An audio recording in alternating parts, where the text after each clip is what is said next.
ये कहानी है एक बाप बेटे की जो स्कूटर पर कहीं पर जा रहे होते हैं। तभी जो बाप होता है उसकी नजर पड़ती है रोड के साइड में कुछ लड़कों के ऊपर जो कि कीचड़ में कुछ ढूंढ रहे होते हैं। तो अपना स्कूटर वहां पर रोकते हैं और जाकर के उनसे पूछते हैं कि बेटे क्या ढूंढ रहे हो यहाँ पर। तो उनमें से एक बोलता है कि आपको दिख नहीं रहा है कि ये सामने सोने का फल है, हम उसको पाने की कोशिश कर रहे हैं। उसकी ये बात सुनते ही पिता का ध्यान जाता है उस सोने की फल की तरफ जो चमक रहा होता है। फिर उनके माइंड में कुछ इमेजिनेशंस बनने लग जाती हैं कि काश ये जो फल है ये मेरे बेटे के पास में आ जाए तो ना सिर्फ उसकी बल्कि मेरी भी जिंदगी बदल जाएगी। तो बिना सोचे समझे अपने बेटे को धक्का मार देते हैं उस कीचड़ में और बोलते हैं कि तुझे किसी भी कीमत पर वो फल लेकर के आना है। लेकिन बेटे को वो फल नहीं चाहिए होता है, उसके अपने कुछ और ही सपने होते हैं।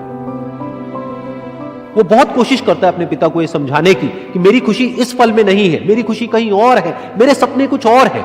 लेकिन उसके पिता उसकी एक नहीं सुनते हैं। वो उसको धक्का मारते हैं उस कीचड़ में और बोलते हैं कि मैं तुझसे पूछ नहीं रहा हूं, तुझे बता रहा हूं कि तुझे वो लेकर के आना है। तो वो बेटा भी अपने बाप के सपने को सच करने के लिए अपनी पूरी जान लगा देता है और पूरी कोशिश करता है कि किसी तरीके से उस सोने का फल उसके हाथ में आ जाए। लेकिन जैसे जैसे वो हाथ पैर मारता है उस फल को पकड़ने के लिए, वो और नीचे धंसने लग जाता है और फिर जाकर के उसको समझ आता है कि ये कीचड़ नहीं है, ये दलदल है।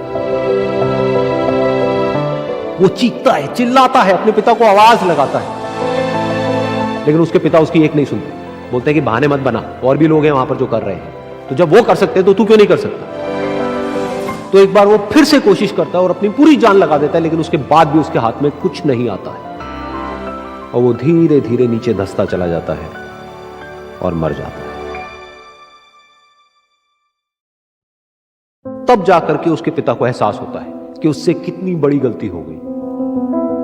वो वहीं बैठ करके रो रहा होता है, चीख रहा होता है, चिल्ला रहा होता है। तभी वहां पर एक साधु आता है और वो साधु उस आदमी से पूछता है कि तुम क्यों रो रहे हो। फिर वो आदमी उस सोने के फल की तरफ इशारा करते हुए उस साधु को अपनी पूरी बात बताता है और बोलता है कि इसमें मेरी क्या गलती है, मैंने तो जो कुछ भी किया अपने बेटे की खुशी के लिए किया।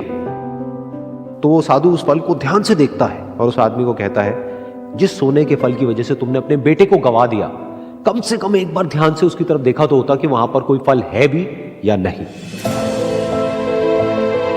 ये सुन करके उस आदमी को गुस्सा आया और उसने कहा कि सामने तो दिख रहा है फल, आपको नहीं दिख रहा क्या।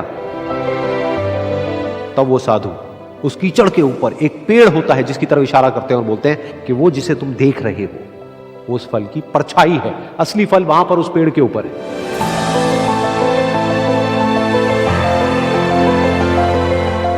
फिर वो साधु उस आदमी को बोला कि अपने बेटे को जबरदस्ती धक्का देने की बजाय और उसको बताने की बजाय कि तेरी खुशी किसमें है, अगर तुमने उससे पूछा होता कि बेटा तू बता तू क्या करना चाहता है और तेरी खुशी किसमें है, तो ना सिर्फ तुम्हारा बेटा जिंदा होता बल्कि हो सकता है कि उसके हाथ में वो असली सोने का फल भी होता।